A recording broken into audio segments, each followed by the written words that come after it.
তো নমস্কার বন্ধুরা, বেঙ্গল ওয়েদার কেয়ার চ্যানেলে আপনাদের সকলকে আরো একবার আমরা স্বাগতম জানাচ্ছি। তো এই মুহূর্তে আপনারা যেটা দেখতে পাচ্ছেন যে বঙ্গোপসাগরের ক্ষেত্রে একটা শক্তিশালী ঘূর্ণাবর্ত এবারে ফরমেশন নিতে আরম্ভ করে দিয়েছে। এখানটা একখানা ঘূর্ণাবর্তের ফরমেশন অলরেডি হয়ে গিয়েছে এবং এই ঘূর্ণাবর্ত থেকে একটা নিম্নচাপের সৃষ্টি হতে চলেছে, যেটা আগামী 2 থেকে 3 দিনের মধ্যে নিম্নচাপ সৃষ্টি হয়ে যাবে। এবং এই মুহূর্তে পোর্ট ব্লেয়ার এই সমস্ত আন্দামান নিকোবর দ্বীপপুঞ্জের ক্ষেত্রে কিন্তু বেশ ভালোই দমকা বাতাস বইতে আরম্ভ করে দিয়েছে। এবং যদি আমরা শ্রীলঙ্কার দিকে যাই, সেখানেও কিন্তু অল্প স্বল্প দমকা বাতাস লক্ষ্য করা যাচ্ছে। তবে ধীরে ধীরে আমরা এই মুহূর্তে এই ট্র্যাকটাকে চালিয়ে দেবো। দেখতে পাচ্ছেন বন্ধুরা, আমরা এই মুহূর্তে দ্বিতীয় ঘূর্ণাবর্তটাকে দেখছি এবং প্রথম ঘূর্ণাবর্তটা কিন্তু এখন এই মুহূর্তে তৈরি হয়ে গিয়েছে। এই জায়গাটায় কিন্তু একখানা প্রথম ঘূর্ণাবর্ত তৈরি হয়ে রয়েছে, যেটা আপনারা কিছুক্ষণ আগে দেখতে পেলেন। সেটা হচ্ছে দ্বিতীয় ঘূর্ণাবর্ত। তো জোড়া ঘূর্ণাবর্তের পরিস্থিতি বর্তমানে বঙ্গোপসাগরের বুকে লক্ষ্য করা যাবে।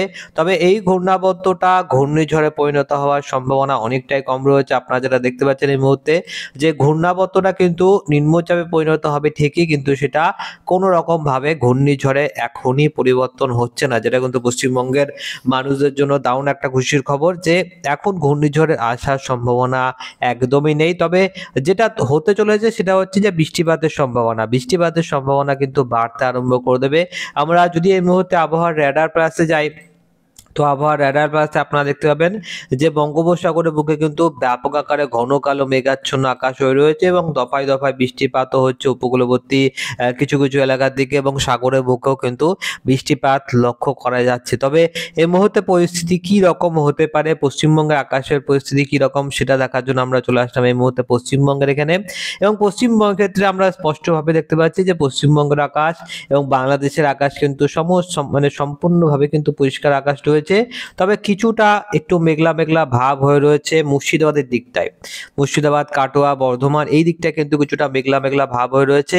অন্যদিকে আমরা যদি একটু বাংলাদেশের দিকে যাই, সেখানেও কিন্তু দেখতে পাবেন যে মহাদেবপুর, ঘগড়াঘাট, রাজশাহী এই সমস্ত এলাকাগুলোর ক্ষেত্রে মেঘলা মেঘলা আকাশ হয়ে রয়েছে। এবং এর সাথে সাথে কোচবিহার দিকগুলোর ক্ষেত্রেও কিন্তু এখন এই মুহূর্তে আংশিক মেঘাচ্ছন্ন ভাব রয়েছে। তাছাড়া বাংলাদেশের ক্ষেত্রে কিন্তু সম্পূর্ণ রোদ ঝলমলে আকাশ রয়েছে। এবার আমরা চলে যাবো একটুখানি বৃষ্টিপাতের পরিমাণ মোডে। এবং বৃষ্টিপাতের পরিমাণ মোডে আপনারা দেখতে পাবেন যে দক্ষিণবঙ্গের ক্ষেত্রে কিন্তু বৃষ্টিপাতের সম্ভাবনা যে একদমই নেই, সেটা একদমই না। দক্ষিণবঙ্গের ক্ষেত্রেও কিন্তু বৃষ্টিপাত থাকবে। এবং কোথায় কোথায় বৃষ্টিপাত থাকবে দেখতে পাচ্ছেন বন্ধুরা, যে কলকাতা, কোলাঘাট এই সমস্ত এলাকাগুলোর ক্ষেত্রে, উলুবেড়িয়া দিকগুলোর ক্ষেত্রে, চন্দ্রকোনা দিকগুলোর ক্ষেত্রে একটা হালকা বৃষ্টিপাতের সম্ভাবনা রয়েছে। বিশেষ করে ঘাটাল এবং খানাকুলের ক্ষেত্রে একটা হালকা বৃষ্টিপাতের সম্ভাবনা দক্ষিণবঙ্গের বুকে লক্ষ্য করা যাবে। আগামী 10টা দিনের মধ্যে কিন্তু বৃষ্টিপাতের সম্ভাবনা রয়েছে। অর্থাৎ মেঘলা মেঘলা আকাশ এবং হালকা থেকে মাঝারি বৃষ্টিপাতের সম্ভাবনা এখনো পর্যন্ত রয়েছে। এবং উত্তরবঙ্গের ক্ষেত্রেও আলিপুর আবহাওয়া দপ্তরের তরফ থেকে দেওয়া লেটেস্ট রিপোর্টের মতে একটা হালকা বৃষ্টিপাতের সম্ভাবনা আগামী 2 থেকে 3 দিন জারি থাকতে পারে। আমরা যদি জিএফএস মডেলে যাই, জিএফএস মডেলে আমরা বৃষ্টিপাত সেই অর্থে দেখতে পাচ্ছি না। এবং আইকন মডেলের ক্ষেত্রে পরবর্তী 5টা দিনেও কিন্তু সেই অর্থে অতটা বৃষ্টিপাত নেই। তো বৃষ্টিপাতের সম্ভাবনা রয়েছে বটে, তবে সেটা খুবই হালকা, খুবই নগণ্য বৃষ্টিপাতের সম্ভাবনা এই মুহূর্তে লক্ষ্য করা যাচ্ছে। আমরা একেবারে সরাসরি চলে যাব তাপমাত্রা মোডে, কারণ তাপমাত্রাটাই কিন্তু বন্ধুরা এই মুহূর্তে মোস্ট ইম্পর্টেন্ট ফ্যাক্টর হয়ে দাঁড়িয়েছে। তো আমরা এই মুহূর্তে একেবারে সরাসরি তাপমাত্রা মোডে রয়েছে এবং চলে যাবো কালকের দিনকের ক্ষেত্রে। তো দেখুন বন্ধুরা, এই মুহূর্তে কিন্তু ঠান্ডা পড়ার সম্ভাবনা বেড়ে গিয়েছে এবং ধীরে ধীরে কিন্তু ঠান্ডা এবং হাড় কাঁপানো শীতের আমেজটা আস্তে আস্তে বাড়তে আরম্ভ করে দেবে। পুরুলিয়া দিকগুলোর ক্ষেত্রে কিন্তু বেশ ভালোই ঠান্ডা ভাব থাকবে। এবং মোটামুটি ভাবে বাংলাদেশের ক্ষেত্রে আমরা দেখতে পাচ্ছি যে বেশ ভালোই ঠান্ডা ভাব রয়েছে।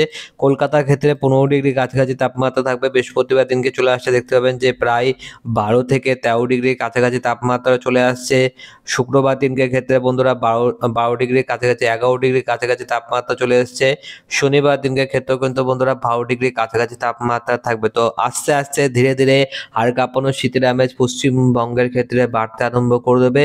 এবং বাংলাদেশের ক্ষেত্রেও কিন্তু এই হাড় কাঁপানো শীতের আমেজটা আরো বেশি আস্তে আস্তে জাঁকিয়ে নামতে আরম্ভ করে দেবে। যার ফলে কিন্তু বন্ধুরা সামনের 25শে ডিসেম্বর দিনকে আপনারা আরো বেশি হাড় কাঁপানো শীতের আমেজটা নিতে পারবেন। তো আমরা চলে আসলাম ভোরবেলা 4টের সময়। তো 10 থেকে 11 ডিগ্রির কাছাকাছি তাপমাত্রা রয়েছে। বৃহস্পতিবার দিনকে ক্ষেত্রেও কিন্তু ওই মোটামুটি তাপমাত্রা বেশ ভালোই কিন্তু থাকবে। মোটামুটিভাবে কিন্তু ঠান্ডার আমেজটা এখনো পর্যন্ত বজায় রয়েছে। এমনটা না যে শীতের আমেজটা পুরোপুরিভাবে বিদায় নিয়ে নিয়েছে। এখনো পর্যন্ত সেই বিদায়ের ভাবটা আসতে এখনো অনেকটা দেরি রয়েছে। যেহেতু মানে এখন যাকে বলে শীতটা অতটাও জাঁকিয়ে পড়েনি। আস্তে, আস্তে ডিসেম্বর মাস আসলে আরো বেশি শীতটা জাঁকিয়ে পড়বে। 25শে ডিসেম্বরের পর থেকে শীতটা আরো আস্তে, আস্তে বাড়তে আরম্ভ করে দেবে এবং যেমনটা আপনারা দেখতে পারলেন যে এই মুহূর্তে বৃষ্টিপাতের সম্ভাবনা সেই অর্থে অতটা নেই। তবে মোটামুটিভাবে কিন্তু মেঘলা আকাশ থাকার সম্ভাবনা রয়েছে। আমরা যদি আজকের দিনকের কথা বলি, আজকের দিনকের ক্ষেত্রে কিন্তু বন্ধুরা বৃষ্টিপাতের সম্ভাবনা নেই। তবে মেঘলা, মেঘলা ভাব রয়েছে নাকি সেটা দেখার জন্য আমরা চলে আসলাম এই মুহূর্তে মেঘমেলা মোড়ে এবং মেঘমেলা মোড়ে আমরা স্পষ্টভাবে দেখতে পাচ্ছি যে মোটামুটিভাবে কিন্তু মেঘলা আকাশ রয়েছে। প্রায় 20% এর কাছাকাছি মেঘলা, মেঘলা ভাব রয়েছে। বাংলাদেশের ক্ষেত্রেও কিন্তু মেঘলা, মেঘলা ভাবটা রয়েছে এবং এই মেঘলা, মেঘলা ভাব কাটতে এখনো পর্যন্ত 2 থেকে 3 দিন সময় লেগে যাবে। তারপরে কিন্তু বন্ধুরা যাকে বলে সম্পূর্ণ রোদ ঝলমলে আকাশ, সম্পূর্ণ পরিষ্কার আকাশ আপনারা শুক্রবার দিনকের পর থেকেই দেখতে পারবেন। তার আগে কিন্তু সম্পূর্ণ পরিষ্কার আকাশ থাকার সম্ভাবনা অনেকটাই কম রয়েছে। তো ওভারঅল আমরা আজকের এই ভিডিওতে এইটুকুই একখানা ছোট্ট লেটেস্ট আপডেট দিতে পারছি। পরবর্তী ভিডিওতে আমরা আরো বেশি ডিটেইলসে লেটেস্ট আপডেট দেওয়ার চেষ্টা করব। তো অবশ্যই আপনারা সাবস্ক্রাইব করে অল নোটিফিকেশনটি অন করে রাখবেন।